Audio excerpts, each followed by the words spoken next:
আসসালামু আলাইকুম। দেশ বিদেশ টিভি থেকে হুসেন বলছি। আমার চ্যানেলে সবাইকে স্বাগত। শেখ হাসিনা সরকারের পতনের পর ডক্টর ইউনূস ক্ষমতায় বসছেন এবং তাদের দুইটা এজেন্ডা ছিল, একটা নির্বাচন এবং একটা সংস্কার। এখন নির্বাচনের কোনো খবর নাই, কখন নির্বাচন হবে সেটাও কেউ জানে না। সংস্কার কতটুকু এগুলো এখনো পর্যন্ত সেরকম কোনো সিমটম দেখা যাচ্ছে না। এখন সরকার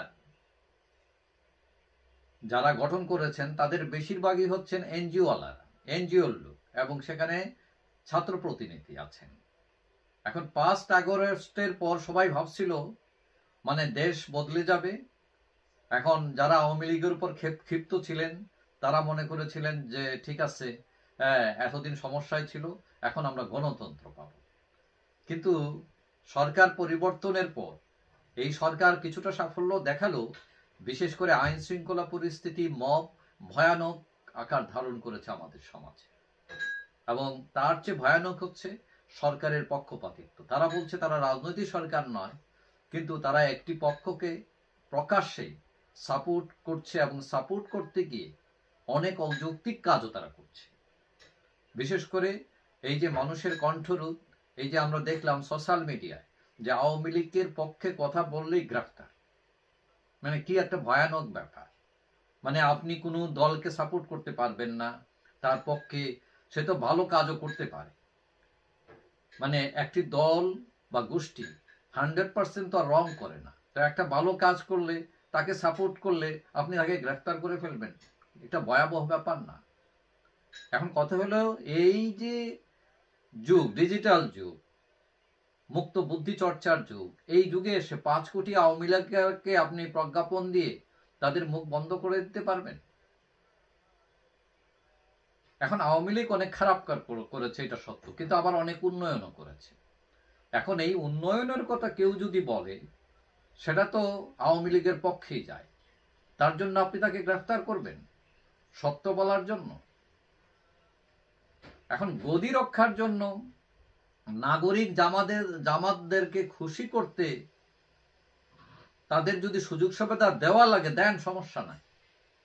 কিন্তু এই অবাধ বুদ্ধি বৃত্তি চর্চার যুগে আপনি 5 কোটি আওয়ামী লীগ, যাদের 95%ই হচ্ছে অপরাধের সাথে জড়িত নয়, তাদের বাক স্বাধীনতা কেড়ে নেওয়া, এটা কোন গণতন্ত্রের মধ্যে আছে?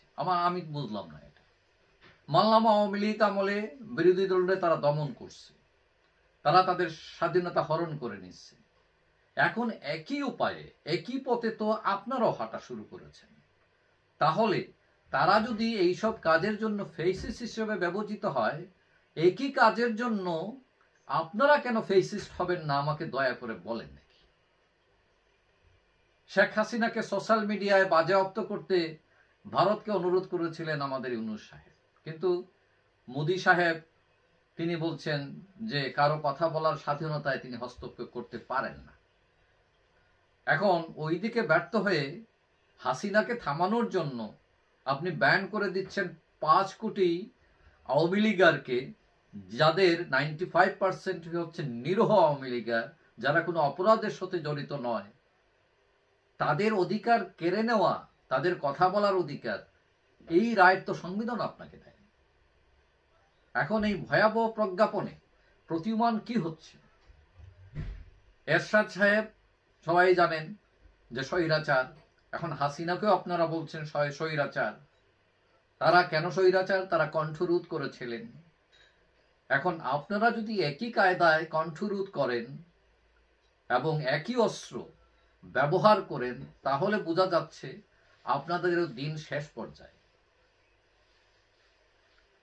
সমস্যা হচ্ছে শেখ হাসিনা বলেন বা এরশাদ বলেন, তাদের পরিণতি থেকে আপনারা কোনো শিক্ষা নিচ্ছেন না। শোনা যাচ্ছে যে উপদেষ্টাদের কেউ কেউ এখন এই সিচুয়েশন বুঝতে পেরে তারা দূতাবাসগুলোর দিকে দৌড়াচ্ছেন, ইউরোপ আমেরিকার দূতাবাসগুলো।